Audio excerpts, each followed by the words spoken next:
pelos elementos que você viu até agora da investigação Eles da polícia. estão abandonando essa argumentação, porque depois desse relatório da PF acabou com essa... Não tem mais como... Esse mimimi de extrema-direita acabou, vamos dizer assim, né? Porque não há muito como negar. Eu vou dizer para você, não apenas houve uma tentativa de golpe no Brasil. De todas as pesquisas que eu fiz, você citou um livro meu, por exemplo, que é muito anterior à Lava Jato, ao impeachment de Dilma, né? Que eu estudei essa questão. Eu posso dizer, eu não vi ainda no mundo ocidental, no mundo democrático, vamos dizer assim, eu não vi uma tentativa de golpe, ou seja, que não se consumou como golpe, mais extensa e intensa que a brasileira. E documentada, né? Porque a gente tem muita coisa. Agora documentada, provada, mais do que comprovada, né? Você teve mais do que uma tentativa de golpe qualquer. Você teve uma organização criminosa que teve núcleos especializados no ambiente da sociedade civil, no ambiente do parlamento, no ambiente do governo, no ambiente das forças armadas, da polícia. Ou seja, uma organização criminosa com especialidades e que atuou para efetivamente tentar dar um golpe de Estado. Como falou um colunista do outro dia, um golpe de Estado que, se consumado, traria muito mais violência do que trouxe de 1964, pelo que se observa de todas as conversas e dos planejamentos, né? Que foi muito além do mero planejamento, inclusive. O planejamento de um golpe de Estado, dependendo da conduta, obviamente, se você só pensar num golpe de Estado. Claro. Dois bêbados papearam um boteco sobre Claro. isso, óbvio que não é tentar um golpe de Estado. Que era o argumento inicial, né? Claro. A gente estávamos só conjecturando se talvez fosse o caso, né? Mas de fato, como a gente viu no relatório da Polícia Federal, teve movimentação de pessoas, aquelas pessoas se colocaram em pontos determinados em Brasília, eventualmente foi muitas coisas, para né? sequestrar um ministro. Isso, foi muitas coisas. A gente não pode entender de forma fatiada. Por exemplo, eu não tenho gostado de falar na tentativa de golpe de 8 de janeiro, porque não foi no 8 de janeiro. O tentativa de golpe no Brasil é como um livro, um romance que tem vários capítulos, ou uma peça de teatro que tem vários atos, mas Perfeito. É um romance só. Para você, onde ela começa, essa história? Eu acho que ela se inicia... bem, de certa forma, o ex-governo sempre teve uma tendência golpista, né? O ex-presidente sempre fez, vamos dizer, discursos que insetam o ataque às instituições, à democracia e tal. Mas eu acho que o início marcante disso se dá por aquele período em que houve os ataques à democracia, em que os ataques à eleição, em que já começa a se criar um discurso que, se Bolsonaro perder, não são legítimas as eleições, ataques irracionais aos métodos de votação, né? A criação de um ambiente na sociedade de ataque mesmo à democracia, né? Discursos de terraplanismo jurídico, dizendo que o 142 diz o que ele nunca disse, né? O artigo famoso da Constituição que foi usado para dizer que um golpe não seria um golpe, mas uma intervenção, aspas, constitucional na democracia brasileira. É o que não existe isso. Claro. Isso não existe. O Supremo até já definiu isso. Não, né? mas além do Supremo ter definido, não tem nenhuma base, nenhum fundamento na tradição do direito. Isso é uma interpretação que no plano, eu uso a palavra no plano filosófico-político, não no plano comum do dia a dia, é uma interpretação idiota do direito. Ou seja, aquele tipo de linguagem que não partilha do comum, não dá o significado, começa a chamar isso aqui de elefante. Só eu entendo isso aqui como elefante, né? Todo mundo entende como copo. Então é uma linguagem idiota que atribui um significado ao texto que só o desejo ideológico de alguns pode acolher, nunca o próprio texto. O texto não diz aquilo que disseram e nunca disse, e nem no sentido sistemático, nem em sentido nenhum.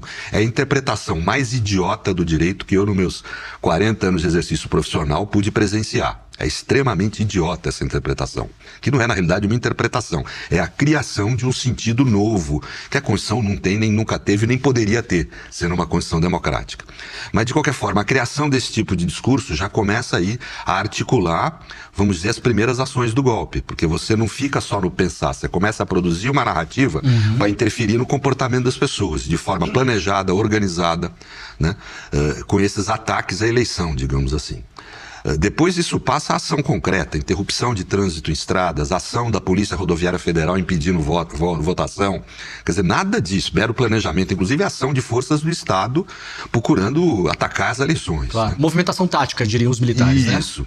Depois disso, você tem, na posse de Lula, você tem as ações em frente aos quartéis. O que é que vão se manifestar em frente aos quartéis? Estão querendo convocar os militares a darem um golpe. Claro. Aquilo já é uma ação política golpista. No dia da diplomação do Lula, ainda em 22, teve um caos em Brasília, Teve com caos. ônibus incendiados, Com os ônibus incendiados, de invasão da sede da Polícia Federal.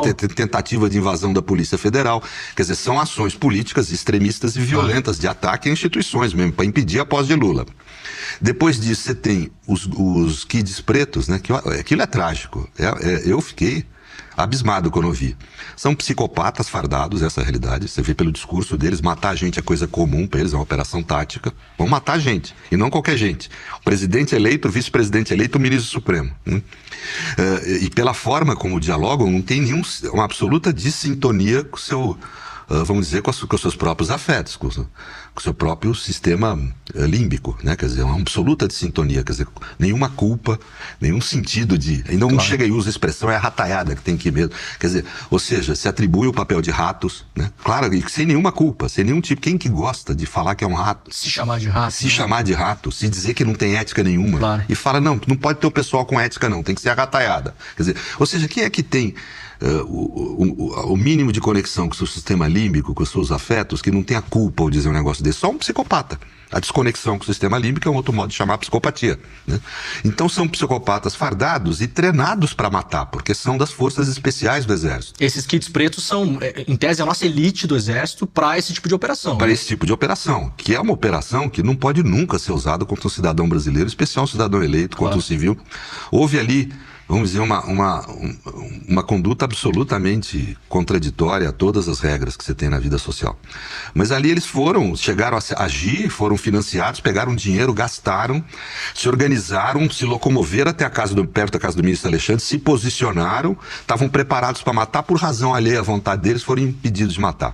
Tempos depois, dias depois, dia 25, há uma tentativa de atentado terrorista no aeroporto. O agente dessa tentativa confessa que fez a tentativa de ataque terrorista para provocar uma ação golpista das Forças Armadas. Isso. Depois o 8 de janeiro, que também não foi nenhum planejamento. Mero planejamento. Planejaram, articularam, financiaram, trouxeram gente de todo o país e claramente as provas dos processos, mas claramente, pelo que eles falaram na internet, pelo que eles se comunicaram por celular, a intenção era convocar as Forças Armadas para um golpe. Eu acho que naquela altura era enfrentar os militares que estavam resistindo ao golpe, pressioná-los, né? Essa que era a ideia, né? Ou seja, você tem todo um todo um roteiro de atos que foi praticado, né? Isso é importante a gente ter, porque isso vai ser importante para definir certas questões jurídicas importantes que estão sendo levantadas aí. Porque essa história, até mesmo nos tribunais, para quem está nos assistindo, essa história...